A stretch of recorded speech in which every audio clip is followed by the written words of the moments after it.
We're standing here waiting on our bus to pick us up. The bus pulls up and stops. Mrs. Lyons, take it away. You're going to look at your bus driver. You are not going to move as you see her hand up. You will move when she puts her hand down. If you are crossing the street, you will go halfway over to the door side of the bus, and then you will look both ways before you continue on to the bus door. If at any time you hear your bus driver honk her horn, you are going to stop immediately and look up at her for further instructions. Now, a lot of you may be saying, why would I stop over there and look both ways? Believe it or not everybody follows the rules or the laws in Ohio. There are times that cars have tried to pass the bus on the wrong side of the road by driving through grass to where it could put a student in danger. So that's why we're making you aware at all times of what's surrounding you. So let's go ahead and practice this. Let's see our driver and let's wait till she tells us to cross.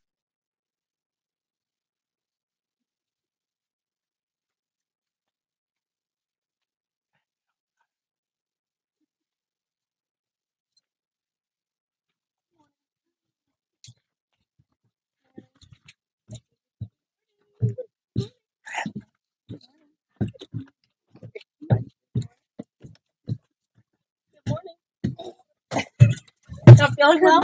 Good morning. Good morning, Miss Deb. Well, good morning. Glad to see you. All right, so welcome to the bus, everybody. As you can see, when you board the bus, we go right to our seats and sit down. Most of your drivers will probably give you an assigned seat. That is because it's something that the state likes us to do so that we have an exact place to tell you to go and sit. It makes loading and unloading the bus quicker because you know where you're going, we know where you're going. Just helps keep things organized better. Now, most of you are already demonstrating that there is a proper way to sit on the bus, which is forward, facing forward, your bottom on the bottom, your back against the back, and your feet towards the floor in front of you. There's reasons why we tell everybody to sit this way. If, for some reason, you're sitting out in the aisleway and hanging out, and the bus has to stop very quickly, what's going to stop me? Nothing. I'm going to go flying right forward to the floor. But if I'm sitting the right way in the seat and that bus stops quickly, I now have a protection right in front of me to keep me safe.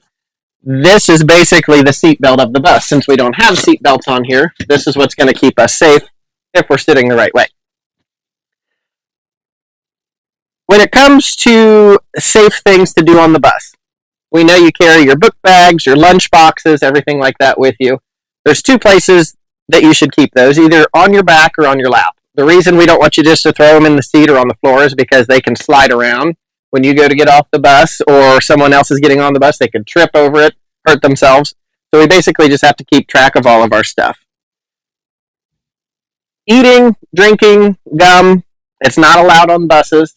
And it's not from us being picky and mean. It's actually a state law. There's an Ohio revised code that says no pupil or student should eat or drink on the bus because it's a choking hazard. And again, same thing. If a bus has to turn quickly, stop quickly, maneuver quickly, you could choke. And there's a chance that we might not know you're choking sitting in the driver's seat. So by the time we know and can help you, things could be really bad. And we want you guys to stay as safe as possible on this bus. Let's talk about some emergency windows and exits that we have on the bus. So you can already see that there are 4 emergency windows, 2 on each side of the bus. I'm actually going to show you how those work. These really only would ever be used if a bus gets in an accident and falls over on its side. So when we open this window, you're going to hear a noise like this. Once the window's open, you'll see that it's kind of like a little door that allows easier access or exiting the bus. So let's go ahead and see what that looks like real quick.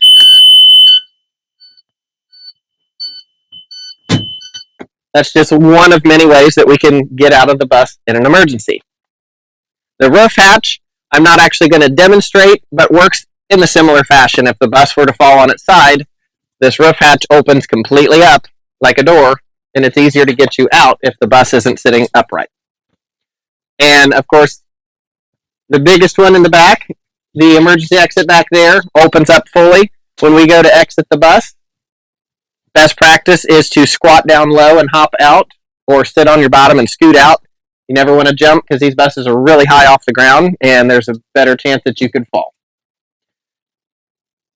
When it comes to railroads. Bus drivers have an important job to drive this bus safely to get from point A to point B without any issues. When we come up to a railroad track, the biggest thing that all students can do, and the only thing that they need to do at a railroad track, is be completely silent and let the driver do what they need to do. So the driver will stop the bus, open their door and window to look and listen both ways for a railroad or a train. Not all of our railroad crossings are easy to see down, so that's why they have to look and listen to make sure they don't hear a train coming before they pull that bus across those tracks. Cell phones. A lot of people have cell phones. Headphones, you like to listen to your music. What we ask is if you have that with you on the bus, the cell phone should not be used. Some people will play games on them. Okay, we can work with that, but shouldn't be taking any pictures because that is not something that is actually legally allowed to be done. You don't have permission from the parents of all the other students on the bus to take pictures, so we can't do it. Phone calls shouldn't be made because that's a distraction to you. If there's something important the driver needs to tell you, we need you to be able to hear that. If you have headphones or earbuds, best idea is to leave one of them out and your volume turned down low enough that you can hear anything that your driver needs to tell you, because you never know when an emergency could happen and you need to be able to hear what they're saying. All right, so we started to talk a little bit about evacuation drills. We're actually going to practice these in the next coming weeks at both the middle school, high school, and the elementary. So what I'd like to do now is run you through a couple of those and practice those. All right, so we are going to go ahead and do an emergency evacuation through the rear exit of the bus. What we need to remember is we're going out the back door for a reason. There's an issue with the front. We can't get out the front safely. So we want to take the people that are closest to the danger and get rid of them first. So that means we start from the front of the bus and work our way towards the back, exiting. Once we start this, we're going to move quickly and quietly. That way we can hear for instructions along the way. And we're going to go to a safe zone outside, which will be on the sidewalk back there by the yellow chain. So, let's go.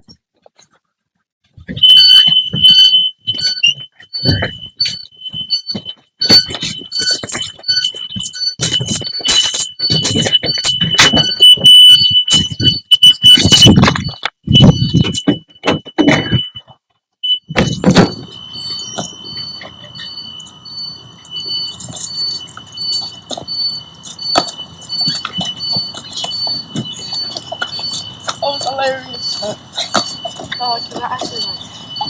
I slipped right on my butt. Next, we are going to explain what it is like to do an emergency exit through the front door. Seems pretty simple because we all go out the front door every day anyway. What we need to keep in mind this time is if we are making everybody do an emergency exit out the front, that means there is an issue with the back of the bus. So, we need to get the people who are closest to the danger out first. So when we start, the people in the back of the bus come one seat at a time first, and we work our way forward until we are all out. So when we get outside, we're going to go over and stand on the sidewalk right along the grass. So, let's go.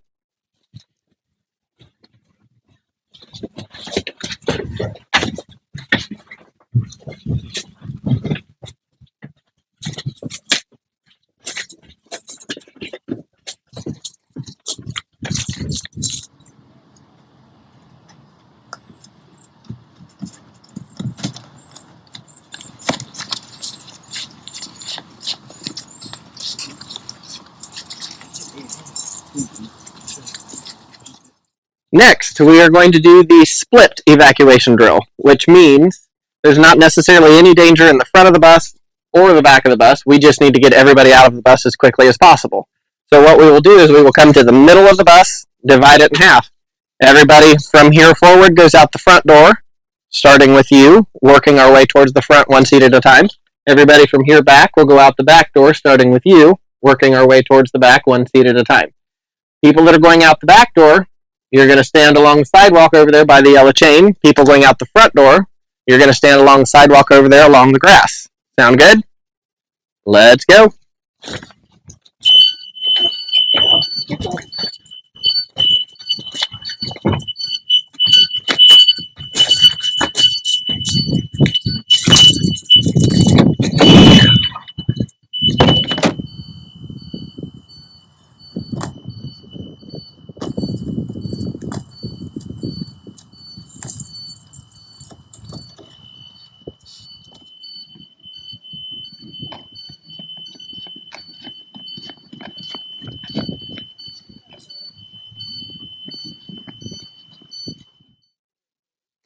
All right, so we're standing here waiting on our bus to pick us up. The bus pulls up and stops. Mrs. Lyons, take it away.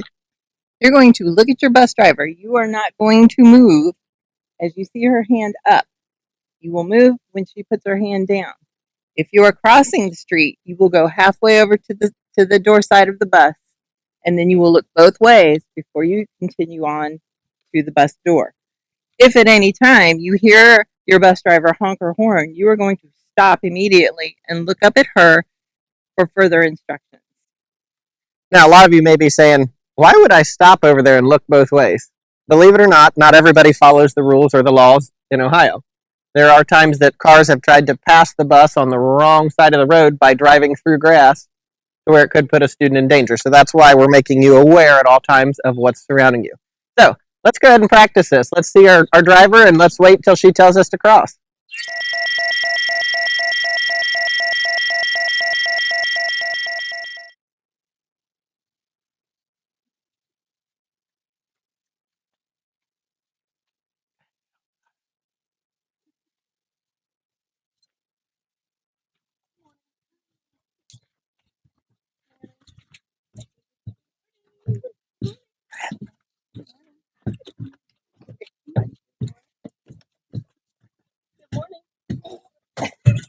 Not feeling well?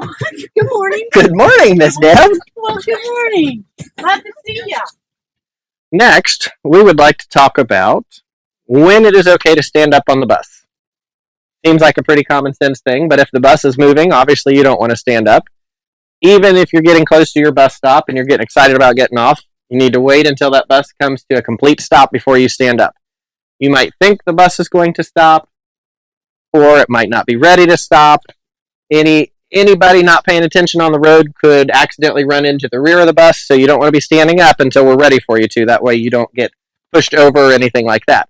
So anyway, when you get to your stop, that's when it's safe to stand up.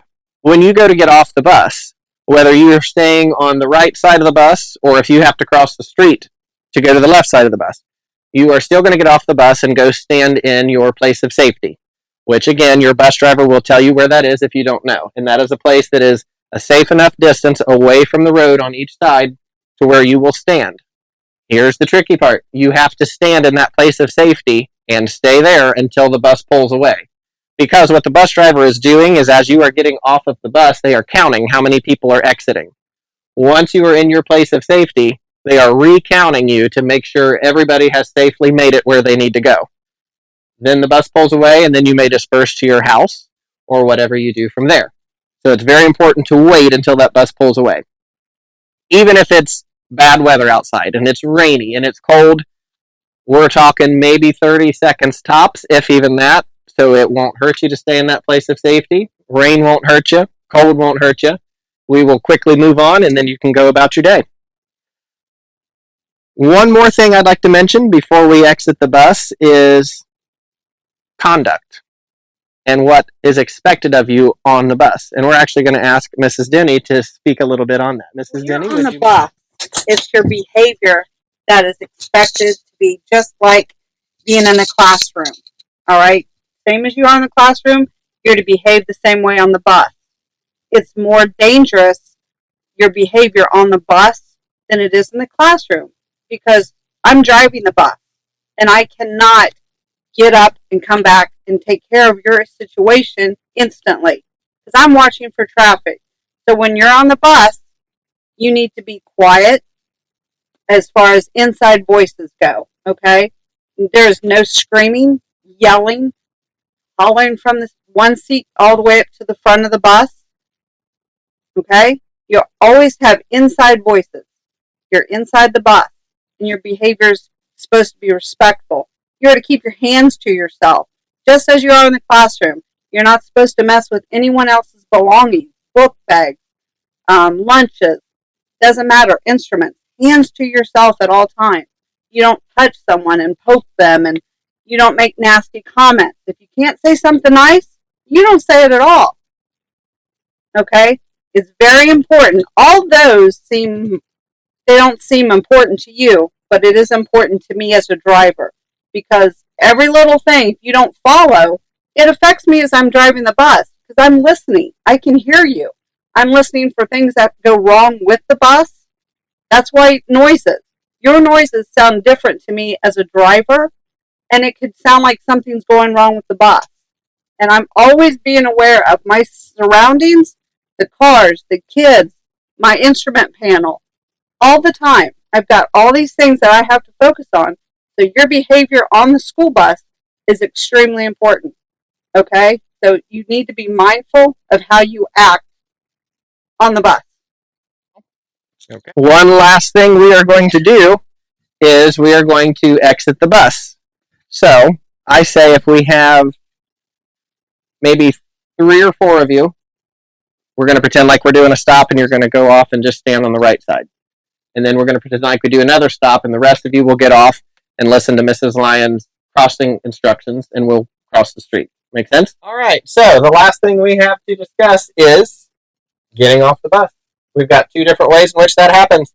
So our first bus stop that we are going to come up to, we are going to exit the bus on the door side, and that's where we stay. So, Mrs. Lyons, if you would like to explain to us what we're going to do when we get off the bus, take it away. Okay, you're going to wait till the bus comes to a complete stop. You're going to walk down the aisle, out the door, immediately to your place of safety. You will stay there until the bus pulls away. Now what we'll do is we're coming up to our stop. The bus stops, and we've got our first 4 people that exit the bus. Show us what to do.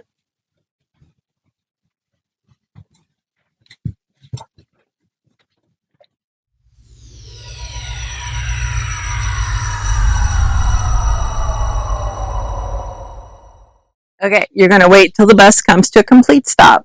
Then you're going to make your way down the aisle, out the door. You're going to go to where the end of the crossing arm is. You turn around and look immediately up to the bus driver. She will be there with her hand up. You do not move until she puts her hand down. You go to the side of the bus on the left. You look both ways before you continue on to cross the street. If any time you hear her honk her horn, then you immediately stop and look back for further instructions. Get over there. Once you get across the street, you go immediately to your place of safety and you stay there until the bus pulls away. Now, one thing I will add to that for Mrs. Lyons is every once in a while we have an older bus that we might be using that might not have that crossing arm on the front of the bus. So what you need to remember then is when you exit the bus and you're walking to the front, to make sure you're out far enough for that driver to see is just count to 10. Take 10 steps out towards the front of the bus along the side of the road, and then you should be out far enough to see the driver for your signal. So we are approaching our stop. Our driver pulls up, bus stops, time to exit.